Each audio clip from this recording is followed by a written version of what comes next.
নজর রাখবো পরবর্তী খবরে। মালায়ালাম সিনেমা দেখে ক্লাসরুমে বদলে ফেললো কেরল। এবার আর কোনো ব্যাক বেঞ্চার থাকবে না ক্লাসরুমে।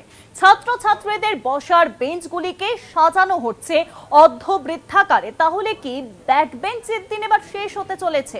শেষ বেঞ্চের আনন্দ কি এবার কাটতে চলেছে সরকার? শেষ বেঞ্চের আনন্দ কি কাটতে চলেছে সরকার? কারণ মালায়ালাম সিনেমা দেখে কিন্তু ক্লাসরুমে বদলে ফেলার এবার সিদ্ধান্ত নিয়েছে কেরল। এবার আর কোনো রকম ব্যাক বেঞ্চার থাকবে না বলে জানা যাচ্ছে।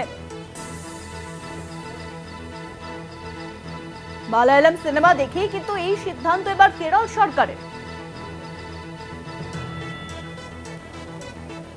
ছাত্রছাত্রীদের বসার বেঞ্চগুলিকে সাজানো হচ্ছে অর্ধবৃত্তাকারে, অর্থাৎ অর্ধেক গোল ভাবে সাজানো হচ্ছে। কোন রকম ব্যাক বেঞ্চ থাকছে না। আমরা জানি যে স্কুল জীবনে কিন্তু এই ব্যাক বেঞ্চ একটা ইমোশন, এবং ব্যাক বেঞ্চারদের যে আনন্দ, সেই আনন্দকে এবার কেরল সরকার কাটতে চলেছে তাদের কাছ থেকে প্রশ্ন দেখা দিচ্ছে। আরো জানাবেন, ফোন লাইনের সঙ্গে রয়েছেন আমাদের প্রতিনিধি ওয়াসিম আহমেদ। ওয়াসিম, ঠিক কোন সিনেমা দেখে এবং কি কারণে এই ঘটনাটি ঘটলো কেরল সরকার? দেখো, কেরালার প্রত্যেকটা স্কুলে প্রায় বৈপ্লবিক পরিবর্তন বলা যেতে পারে হয়েছে।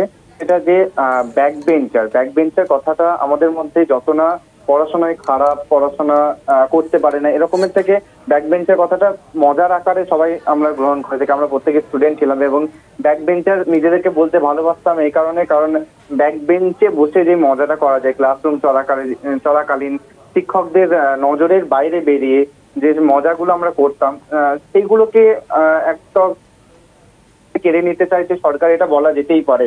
কারণ যে সিস্টেমটা চালু হয়েছে যে ইউ আকৃতির ক্লাসরুম তৈরি করা হয়েছে, যেখানে কেউ ব্যাক বেঞ্চার হিসাবে আর উল্লেখিত থাকবেন না। কারণ সামনে বা সাইডে টিচাররা থাকবেন, তার সামনে ইউ আকৃতি আকারে বেঞ্চগুলো সাজানো হবে।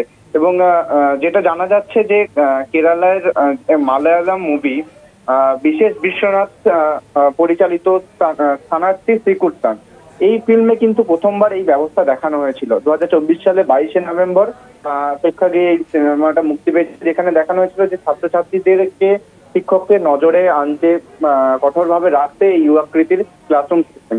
সেই সিনেমার থেকে অনুপ্রাণিত হয়ে কেরালার স্কুলগুলিতে এবার চালু হলো ইউ আকৃতির ক্লাসরুম, যেখানে ব্যাক বেঞ্চার বলে আর কেউ থাকবে না। কারণ এখানে সরকার মনে করছে যে কোনো ছাত্রই কিন্তু পড়াশোনার যেন পিছিয়ে না থাকে। কারণ এই ধরনের ইউথ আকৃতি সিস্টেমে যদি ক্লাস করা হয়, সেক্ষেত্রে শিক্ষক শিক্ষিকার নজর কিন্তু এড়িয়ে যেতে পারবে না ছাত্রছাত্রীরা।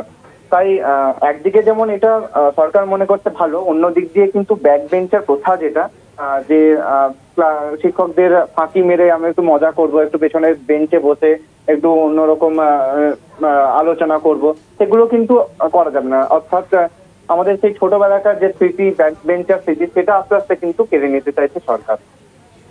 অনেক ধন্যবাদ ওয়াসিম। ফোন লাইনের সঙ্গে ছিলেন আমাদের প্রতিনিধি ওয়াসিম আহমেদ।